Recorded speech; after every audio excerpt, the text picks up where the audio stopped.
జగన్మోహన్ రెడ్డి గారు లండన్ వెళ్ళినప్పటి నుంచి ఎన్ని రకాల కథనాలు వండి వార్చారంటే సోషల్ మీడియాలో కూడా అపోజిషన్ పార్టీస్కి సంబంధించిన కొన్ని వింగ్స్ అసలు ఆయన లండన్ వెళ్ళిపోయాడానికి ఇండియా రాడు, అసలు మొత్తం అక్కడ సెటిల్ అయిపోతారు, కేసులకు భయపడ్డారు, ఇలా చాలా రకరకాలుగా మాట్లాడారు. అండ్ తర్వాత ఏంటంటే కొన్ని రోజుల తర్వాత లేదు ఇక్కడ మొత్తం సిచ్యువేషన్ అంతా మారిపోయింది, జగన్మోహన్ రెడ్డి గారికి వ్యతిరేకంగా సిచ్యువేషన్ క్రియేట్ అయిపోతుంది కాబట్టి 28 జగన్మోహన్ రెడ్డి గారు ప్రత్యేక విమానంలో గన్నవరంలో దిగిపోతున్నారు, మొత్తం భయపడిపోతున్నారు అని కూడా కథనాలు అయితే వండి వార్చడం జరిగింది.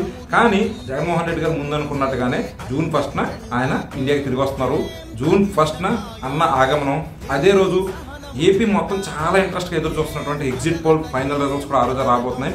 అంటే జనరల్గా కూడా ఎగ్జిట్ పోల్స్ అన్నీ వన్ సైడ్ ఉండకపోవచ్చు, ఎందుకంటే 2019లో కూడా మనం చూసుకుంటే కొన్ని సర్వేలు అసలు జగన్మోహన్ రెడ్డి గారు ఓడిపోతున్నారని, ఇంకా అపోజిషన్ లైక్ కూటమి ఇప్పుడు విడివిడిగా టీడీపీ ఇంకా జనసేన విడిగా పోటీ చేసినప్పుడు టీడీపీకి 140-150 ప్లేసెస్ వస్తాయని కూడా కొన్ని సర్వేలు ఎగ్జిట్ పోల్స్ చెప్పడం జరిగింది.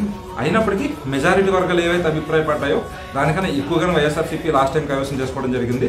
సో ఆ హిస్టారికల్ ఎవిడెన్స్, స్టాటిస్టికల్ ఎవిడెన్స్ అంతా చూసుకున్నప్పుడు ఏవైతే ఎగ్జిట్ పోల్స్ జగన్మోహన్ రెడ్డి గారికి ఫేవర్గా వచ్చే ఉన్నాయో, లేకపోతే లాస్ట్ టైం కొంచెం క్లియర్గా ఎడ్జ్ వచ్చినవి ఉన్నాయో వాటి మీద కూడా చాలా బెట్టింగ్లు కూడా జరుగుతున్నాయి. అంటే జూన్ 4న వచ్చే ఫైనల్ రిజల్ట్ మీద కూడా కాకుండా ఎగ్జిట్ పోల్స్ మీద కూడా చాలా బెట్టింగ్లు జరుగుతున్నట్టుగా మనకున్న కమెంట్స్ వాటిలో చాలామంది చెప్తున్నారు.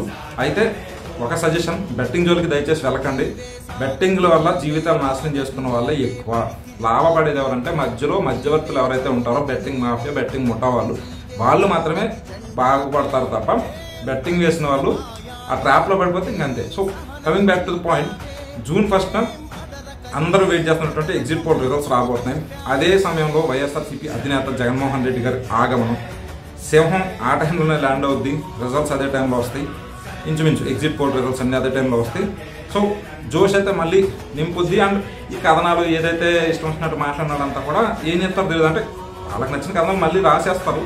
అది క్వైట్ కామన్, ఎందుకంటే జనాల అమాయకులన్నా ఒక హాలిసినేషన్లో ఒక భ్రమలో బతుకుతున్నారు కాబట్టి వాళ్ళు అలాగే రాసుకుంటూ పోతారు. వాళ్ళు మనం కేర్ చేసిన పని కూడా లేదు. ఎందుకంటే ఎవరైనా అధినేత పారిపోవడం అనేది ఒక అసాధారణ సందర్భాల్లో తప్ప జనరల్ సందర్భాల్లో ఎప్పుడు జరిగే సిచ్యువేషన్ లేదు. జగన్మోహన్ రెడ్డి గారు ఆ రకమైన మనిషి కాదు, అక్కడ జరిగిన సిచ్యువేషన్ కూడా అలాంటివి కాదు. కాబట్టి జనాలు అనలిటికల్గా చాలా ఇంప్రూవ్ అయ్యారు, చాలా మెచ్యూర్డ్గా ఆలోచిస్తున్నారు. మనం ఏది చెప్తే అదే తీసుకుంటున్నారు అనేది మన భ్రమ. కాబట్టి జగన్మోహన్ రెడ్డి గారు జూన్ 1న మళ్ళీ తిరిగి రాబోతున్నారు. అదే రోజు సాయంత్రానికి మనకి కంప్లీట్ ఎగ్జిట్ పోల్ అనాలిసిస్ అయితే రాబోతుంది. దాని తర్వాత 3 రోజులకి ఫైనల్ రిజల్ట్ రాబోతుంది. వైఎస్ఆర్సీపీ అయితే 100% కాన్ఫిడెంట్గా ఉన్నారు. మెజారిటీ షేర్స్ లాస్ట్ టైం వచ్చిన సీట్ కన్నా కూడా మెజారిటీ షేర్ని దక్కించుకోబోతున్న కాన్ఫిడెన్స్ అయితే ఫుల్ జోష్లో ఉన్నారు. మొత్తానికైతే ఇప్పుడు ఫోకస్ జూన్ 4 నుంచి జూన్ 1కి వచ్చింది చాలా మంది, ఎందుకంటే ఎగ్జిట్ పోల్స్ మీద ఈ టెన్షన్ భరించలేకపోతున్నారు కాబట్టి అట్లీస్ట్ ఎగ్జిట్ పోల్స్ వస్తేనే దాని నుంచి కొంచెం ఉపశమనం పొందుదామన్న సిచ్యువేషన్ ఉన్నారు. కాబట్టి జూన్ 1 వరకు అయితే వెయిట్ చేద్దాం. Let's see how is it going to be looking.